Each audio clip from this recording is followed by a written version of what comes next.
Please stand, those that are able.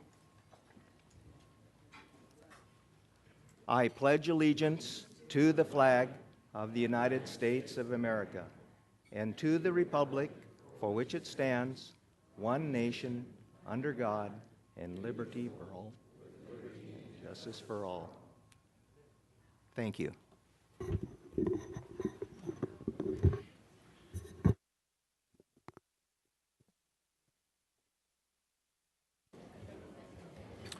Thank you, Ron. And at this time, I'm pleased to introduce Reverend Anna Cho, minister for Epworth United Methodist Church, who will deliver the invocation.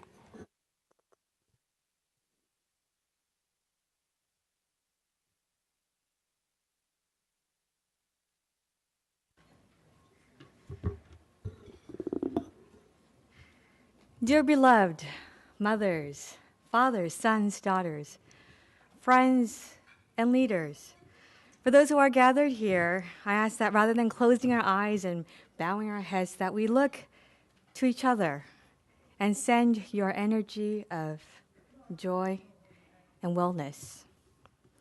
In Christian liturgical calendar, today begins the season of Lent, when Jesus was driven out into the wilderness for 40 days. And in similar ways, I can't but connect the driving out of hundreds of thousands of people who were sent to the camps. The wilderness where so many were trialed beyond our imagination. And yet we remember that in the time of our wilderness, that God does not abandon us, but that God ever so closely walk alongside us and bear the burden of our suffering. Today, we remember and we give thanks for your perseverance in times of hardships. Today, we remember and give thanks for the resilience that you instill in our times of hardships. Today, we remember and give thanks for the humility that is radiated through your kindness and service to the well-being of others. We are blessed by the testament of who you represent here today and who you will continue to represent generations to come. We only hope and pray that the same blessing that you have poured abundantly for us all is reinforced in our lives, in which we too can shed the same rich blessing and hope for our community. We give you thanks for giving us the privilege and the responsibility to never forget, but quicken our minds to discern justice for all, directing our decisions that lead to peace. I call upon the Creator who gives us life to strengthen each and one of us to live with honesty and integrity. May our gathering here today, the breaking of bread and water, reawaken in our hearts to remove old hatreds, hasten new understandings, to bring tributes of excellence to the treasury of our common humanity. Amen.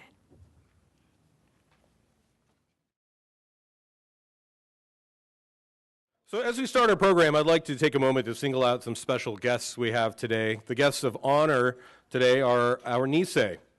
They make up the Japanese-American portion of the greatest generation, and they are the ones among us wearing name tags. Please join me in honoring them right now with a special round of applause.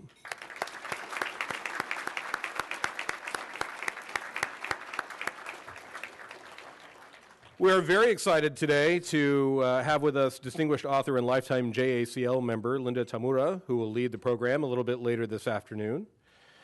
Also sitting at table number one is David Lynn, National JACL President, who flew in from New Jersey to join us. He took his parka and his gloves and his snowshoes off to join us today. We appreciate that. Also joining us today, we have the Governor of the Pacific Northwest District of JACL, Sheldon Arakaki, from Seattle, with us today. We have Kirk Tambara, President of Portland JACL, and Gordon Kondo, President of the Japanese Ancestral Society. Please stand and be recognized.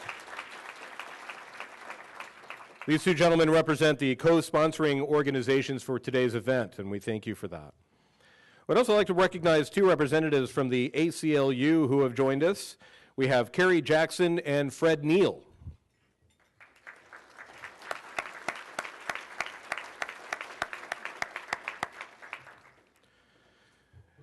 And finally, we're blessed today to have 4 Nisei centenarians with us today. We have at table 2, Lily Ono, Bill Otani, Luri Sato, and Alice Sumida.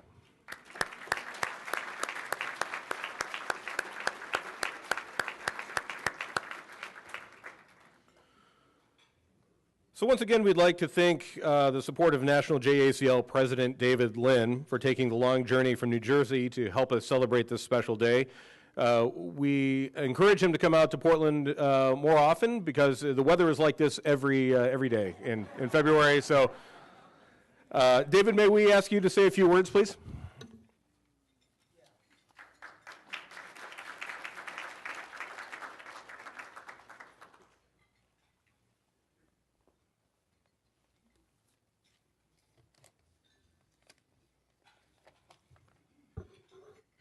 Thank you, Jeff, for that very kind introduction. Good afternoon. Good afternoon. It's great being here with you here today in the beautiful Portland. Thank you for having me. I want to extend a very warm welcome to you for coming to the 2015 Day of Remembrance Nisei Appreciation Luncheon. Founded in 1929, JACL is the oldest and largest civil rights organizations by Asian Americans in the United States. And JACL has always been in the forefront of championing the rights for not only Japanese Americans, but for all Americans. I would like to take a minute to recognize your chapter president, Mr. Kirk Tambara, and the entire chapter board for their leadership guiding the Portland JACL chapter. I also would like to give a special shout out to my friends Chip and Setsi LaRouche.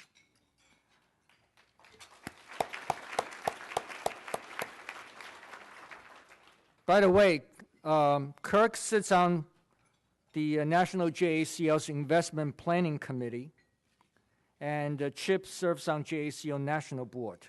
So your chapter is well represented at the national level. At the National JACL, we work hard every day to ensure the health and vitality of the organization and to set the direction of JACL based on input from districts and chapters like yours. So I believe your chapter's visible representation at the national level has been extremely beneficial to the national board and to me personally. So thank you for that. At the national level, I'm glad to report that National JACL is in a very good position, probably the best for the past 5 years since I started serving on the national board. Our finance has significantly improved over the last couple of years, with our financial results exceeding budget commitment for the last 2 years in a row. We still have some challenges with our membership, but the Portland chapter is really the bright spot for that. My thanks to your membership chair, Setsi LaRouche, for doing that by keeping your membership numbers steady for the past several years. One other thing that I'm very proud to talk about is the Kakehashi program. I'm not sure how much you have heard about it. It's a partnership program that National JACL has been working on with the government of Japan. And in 2014, JACL was able to send 94 JACL youth to Japan over the course of the year. And they came back extremely excited and energized. I think they're going to be great ambassadors to further improve the relationship between the Japanese Americans and the Japanese government. So I'm certainly very hopeful that we'll be able to continue that program in 2015 and beyond. With all that said about JACL, most importantly for today, I want to pay tribute to all the Nisei, and in particular all the Nisei in the audience, for the hardship they endured, for the personal sacrifice they made, and for their contributions to our community and to this great country. we owe you a debt of gratitude. Thank you.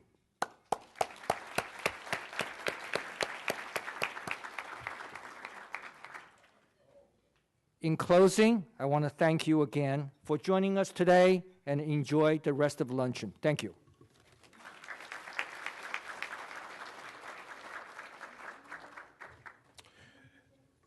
Thank you, David. And now the moment you've been waiting for, we get to introduce our exciting guest speaker. Linda Tamura is a Sansei who was born and lived in Hood River.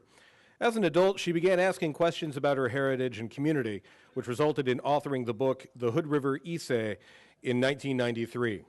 In 2012, she wrote, Nisei Soldiers Break Their Silence.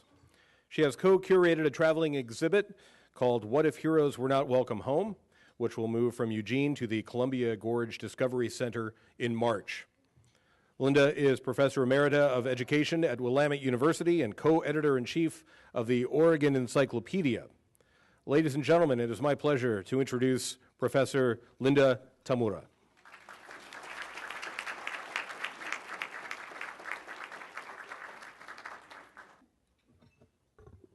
Hi. Hello. This is such a wonderful day. Can you hear me okay? Okay, great. You know what? I wish you could see what I see right now, to be able to look out and to see the faces of all of our very precious Nisei all together. Imagine the experience and the wisdom that is gathered here today. And it's only matched by the fortitude that they faced, or that demonstrated, despite all of the challenges that they faced. So, to our Nisei, thank you for joining us today. I know that some of you might have come a little bit reluctantly, and that you might have had family members who said, you really need to come, because you don't always like to call attention to yourselves, but we appreciate so much that you could come so that we could honor you. It feeds our soul to be able to do that and to learn from you. So, thank you for joining us, to our precious Nisei. To meet you, you'd really never know what you faced. And I think that's why you are so incredible. Oh, the stories you could tell. And I hope you will. As a kid, growing up in Hood River, I remember looking up to our Issei, the first generation, as the elders in my life. Every year, our Mid-Columbia Japanese American Citizens League held Issei appreciation dinners. Now, at that time, the Nisei were the organizers. Our moms made chow mein, teriyaki chicken, makizushi, and there was always Jell-O. And our dads set up the tables, and they greeted our guests. Well, one year, we Sansei entertained, and we tried to perform odori, Japanese dancing. Well, our talent was a little bit raw, but I think our grandparents appreciated that we tried to put on those kimono, which took a little bit anyway, and we did our best to perform. To me, the Issei were gentle, older folks, always pleasant, kind, and understated. So when I learned what they had overcome in their lives, I was astounded. Who could imagine the courage and the stamina it took to start anew in a foreign country, and then to be wrenched from your homes during the war, and then forced to start anew once they returned, and often in hostile communities? How did they do it and keep their spirit intact? Well, you know, I feel that same awe as we honor our Nisei, our second generation. You Nisei were our bridge, as Setsi LaRouche told me. It's as if you had one foot planted in Japanese traditions that you learned from your parents, and the other on American soil. You straddled two worlds. And while your lives were enriching and you grew up bilingual, I imagine it was pretty perplexing too. There was no master plan. You were figuring it out as you went on. In fact, Bill Hosokawa, who wrote the book Nisei, has said the Nisei world was both secure and confining, comfortable and frustrating, challenging and stultifying, warm and hostile. A confusing life. And because your parents spoke Nihongo, or Japanese, many of you didn't learn English until you were in grade school. How many found that to be the case? A few of you? Okay. My Uncle Mam told me when he went to first grade, all he knew was how to say hello and goodbye. And Shig Imai, who's here today, tells me that after school and on Saturdays, many of you attended damn Japanese school. How many of you felt that way? You're laughing. My uncle told me that he only went to Japanese school to please his parents. And my mom told me that at Japanese school, she and her friends talked English behind their teachers' backs. You were, in fact, oh, here's another Japanese school from Portland. You were, in fact, all-American kids, and you'll see examples, Gene Matsumoto and Yoji Matsushima, because you were Americans. Unlike many of your white classmates, you were forced to help your family survive by working from daylight to dark. You grew up quickly when during World War II, our government uprooted you and your families from your homes, your businesses, and your farms, and then removed you to desolate, primitive sites. They treated you with suspicion and took away your rights as citizens because you looked like our country's enemy, not because of anything that you'd done. And despite the indignities imposed on your families, you distinguished yourselves in our country's military, creating a record yet to be matched for heroism. Here on the left, you'll see Art and Ike Iwasaki. In the middle, George Katagiri. And on the right, Kanon Kitayama and John Murakami. Finally, in 2011, you were recognized for a Congressional Gold Medal. Here you see some of the recipients with Senator Ron Wyden. And in 2012, you were honored for the first of 2 large dinners recognizing your achievements. It's incredible that even as teens or young kids, you took on adult roles much too soon. Your parents were aliens who typically didn't speak English, so you assumed leadership roles early. Here, in fact, you'll see Dan Hinatsu in the truck. You were forced to help your families make decisions where there were no precedents to the issues that you faced. For example, how do you run a family business now that your father's been taken by the FBI? And where did they take him? And would you see him again? And by the way, what law did he break? Now that you're forced to leave your home, should you sell or lease your farm, your business, your home, when you have no idea when or if you'll be able to return? Where should you store your belongings?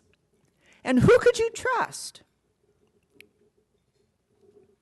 How should you answer the loyalty questionnaire when the government had placed you behind barbed wire and your brother was serving in the United States Armed Services? Could you really swear unqualified allegiance to a country that was uprooting you from the only home you'd known? Then, after 3 years, when you were finally able to return home, how would you start over when neighbors shunned you and many of your belongings were missing? Or maybe there was nothing left to come home to and stores refused to sell you gas and food. 66 years later, in 1988, our government apologized for a grave injustice to you. But in the interim, it took hostage the hopes and dreams of you and 87,000 other American citizens. So while you're the bridge with the Issei generation, and you help us cherish our roots in Japan, you're also the bridge with Sansei, Yonsei, Gosei, and succeeding generations, as well as with all Americans. You have the stories that are our legacy.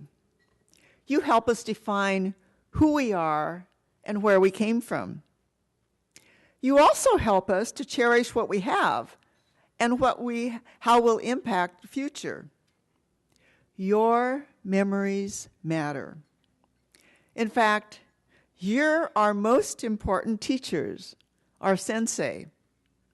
So I'd like to share some lessons I've learned from you, because in many ways, you're our encyclopedia of Nisei. But that's just a start, because before we leave today, our question for you will be, what more should we learn from you? So, lessons from our Nisei. Number 1, look for the full story. Beyond what's obvious, consider the big picture. Bob Matsunaga, who is a sansei, told me that he was 2.5 years old when he went to Minidoka. And that's not Bob, but it could have been.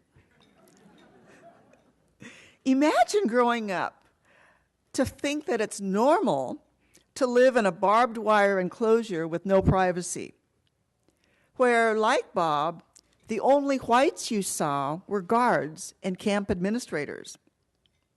As he grew up, Bob had to look beyond that narrow slice of life to recognize that not all whites wore uniforms, helmets, and boots, and carried rifles. And not all were scrutinizing his moves. And perhaps that's why Bob told me that his goal was to learn to get along without bitterness. It took me longer to dig deep and discover another full story. As a kid, I noticed that my parents and their Nisei friends seemed cautious about what they said and did, as if they didn't want to rock the boat. And as an example, I recall that we had purchased a new stove, and at the appliance store, they also had offered a box of free pots and pans, which they didn't receive. And one day, my sisters and my parents and I were in our car in Uptown, and we went right past the store. I remember telling my parents, well, why don't we stop and ask them for our pots and pans? And they said, oh, no, they didn't think so. And I was just a kid, but I remember saying, well, I'll go in and I'll talk to them. And I couldn't understand why my parents didn't want to speak up. So who would have guessed that my hometown had gained national notoriety for discouraging Japanese Americans from returning home after the war? And this is part of a full-page ad that appeared in our local newspaper in 1945. Who would have guessed that my community had erected an honor roll downtown that listed the names of more than 1,600 locals who were serving in the military? And then one night in November 1944, they blotted out the names of 16 with black paint because they were Japanese Americans. Who would have guessed that there were 6 full-page ads in the local newspaper that included headlines such as, "Japs are not wanted in Hood River." And they were signed by a total of more than 1,800 locals. And the lists appeared at the bottom of the ad, and I saw the names of neighbors and acquaintances and former teachers. So now I understood why my parents and local Nisei were so cautious about speaking out. I needed to consider how the past affected their reactions. And I learned quickly that it was important to look beyond what's obvious for the full story. Number 2, know your story. Dorothy Sato told me, "Did you know that one of the encyclopedias doesn't have one mention of evacuation?" How could that be? That's your story and your heritage. So how will we learn about the incarceration if it's not in our textbooks? Sad to say, you Nisei were not a part of my history classes. I was a young adult in my second career before I learned your story. My Uncle Mam had encouraged me to talk to Grandma because she was a picture bride. And after interviewing Grandma with my mom's help as a translator, I began uncovering local documents and then wrote about her life and her family. And it whetted my appetite for learning more about Nisei and the Japanese American story. Your story is almost unbelievable. When Alex Harry, in fact, was given a middle school assignment at school to interview an older person, he chose his grandmother. And Jessie Harry told him about camp and life behind barbed wire. Well, Alex turned to her and said, "Are you sure, Grandma? Did that happen?" He was surprised to learn about camp restrictions and that his grandmother had graduated from camp, or from school, high school, behind barbed wire. But Jessie was very matter-of-fact. Not only do we need to be informed, but we need to educate the public. And George Nakata at the Minidoka Center said, if we never, ever want this racial profiling to happen again, we need to communicate the significance of this historic error to future generations. Henry Sakamoto goes further. We need to be aware of our rights to make sure those rights are not violated again. And to do that, we need to keep abreast of current events and how they're interpreted and put into law. So he tells us we need to be vigilant to think of the aftermath of 9/11, immigration rights, racial profiling, police practices, the rights of women and the LGBT community, our civil liberties, and justice for all. Henry's testified on behalf of our citizen rights to the Portland City Council. And he and George have been very active speaking to schools, universities, and other groups. Number 3, share your story. Janice Okamoto, who's a sansei, tells us, be strong. Be strong enough to speak up. And Ken Kawazoe says, don't endure or downplay what you've done. Be open. Just say thank you. That's hard, isn't it? As a kid who didn't speak up in school, I can relate. In fact, I was so quiet that my Auntie Lil was amazed that I became a teacher because how would I speak to people? And how could I give public talks? But there came a time when I needed to speak up for others and for myself. But you know, I notice a change among Nisei too. You're beginning to speak up, and you're telling us to do so too. That's big because you were raised in a Shikataganai culture. It can't be helped.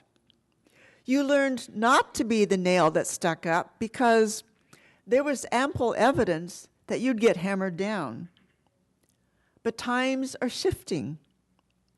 You Nisei now recognize, and the government has told you, that the incarceration, racism, they're not your fault. You didn't deserve it. It was a miscarriage of justice. At that time, in fact, many of you were just kids. Sam Naito told me, during the war, Nisei were 5 years short of being adults. And in fact, the average age of Nisei during the war was just 18. And more than half of you were younger than 22. So Sam says in 5 more years, you would have been established as citizens with jobs and influential friends. But he advises now, be more aggressive than Nisei were during the war. Take political action. Homer Yasui says that few Nisei resisted the clearly discriminatory order. And he tells us to prevent happening again, we ought to be the first to publicly denounce any law singling out a group for unfair treatment. Did any Nisei speak out? I'd like to share with you just a few examples of heroic Nisei who did step forward and speak out. Seiji Nishioka was a humble, self-effacing, very quiet Nisei Purple Heart recipient and when he was injured in Carrara, Italy. Do you recognize the gentleman on the right? For you younger people, that was General Dwight D. Eisenhower, who eventually became President Eisenhower. After 16 operations and 29 blood transfusions, Seiji was unable to farm. So he graduated from college and earned a top score on his civil service test. The Oregon Tax Commission turned him down because they said the public wouldn't approve dealing with the Japanese. And he didn't plan to fight it. But the comment of a Hawaiian GI haunted him. You mainland boys don't speak up. So he changed his mind because he said, you had to do something to turn the notion that we were second-class citizens. So he charged the Oregon Tax Commission with violating our state's Fair Employment Practices Act of 1949. And when he won in 1950, Governor Douglas McKay said, if a man is good enough to fight for his country, he's good enough to hold a job in a civilian capacity, no matter what his race or color. Seiji was employed by the Oregon Department of Revenue for 20 plus years. And then he became state commander for the Oregon Military Order of Purple Heart. Min Yasui would be 99 this year if he were alive. He was the first Nisei member of our Oregon board. After Pearl Harbor was bombed, Min was turned away from duty at Fort Vancouver. And he was outraged at the injustice of Executive Order 9066 against Nisei citizens. So he deliberately broke the curfew by walking downtown Portland after 8 p.m. I'm told 3 hours. In fact, he walked into the police department and demanded to be arrested in March of 1942. Convicted, he spent 9 months in solitary confinement at the Multnomah County Jail, and then he lost his appeal at the Supreme Court. When he was denied admission to the Colorado Board, even after having the highest score, he had to appeal to the Colorado Supreme Court in order to be admitted to the bar. In the 1970s, he lobbied for the rights, claims, and redress for our Japanese American community, and that resulted in the 1988 Civil Liberties Act. But he also fought for the rights of Latinos, African Americans, Native Americans, Asian Pacific Americans, and other underrepresented communities. As executive director of the Denver Commission on Community Relations, he also began commissions for youth, aging, and the disabled. He spoke out for all of us. Luri Sato, who's here today and turned 100 last month, returned to Portland from Maryland in 1978. She became an advocate for the Ikoiso Terrace Senior Housing Project. But how would they fund it? Well, she approached the Housing and Urban Development by herself and told them, "We want to build a complex for Japanese American citizens or seniors." Okay. I'm sure it wasn't quite that easy, but they did provide $1 million, and the Japanese American community here raised $100,000 for the facility in Milwaukee. Luri also became the first site manager for Ikoinokai, the community lunch program that began in 1979 and is still going strong. Also, more than 80 of you have been involved in sharing your stories with the Oregon Nikkei Endowment and Densho. And those stories are available online and at our center in downtown Portland. And here's George Sugawa, one of the narrators. So you Nisei are showing us, through your resilience, how to step forward and how to speak out. You're rising above what Tetsuden Kashima has called social amnesia, repressing unpleasant memories. And more of you are opening your hearts and sharing your stories. But I have a question. Are you also telling your families? Last summer, I was speaking to one Nisei and asked him if he was sharing his story with children and grandchildren, and the answer was, no, they don't ask.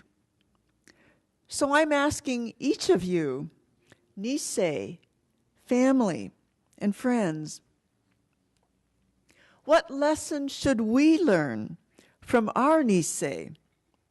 And with our wise Nisei sensei today, let's begin by asking them to tell us, to teach us, beginning now. It's almost as if you're surrounded by the encyclopedia of our Nisei. So we're going to do something a little bit different. I'd like to ask you, how many of you brought cell phones? Would you pull those out right now? How many of you have ever taken a selfie? Fabulous, because we're going to do something, as I say, a little bit different. Here's what I'd like to do. I'd like to give you a chance to celebrate our Nisei and learn from them. And I'd like to invite you to spend a few minutes learning from a Nisei now. So we're going to do 3 things. First of all, in a while, I'm going to ask you to introduce yourself to a Nisei nearby or somebody at another table. So every Nisei gets attention. The second thing is I'll ask you to take a selfie with your Nisei. And group selfies are okay. The third thing is then ask a question. What should we learn from your Nisei? And in fact, there are forms on your tables so that you can record them, so we have a written record that we can post on the sheets out there.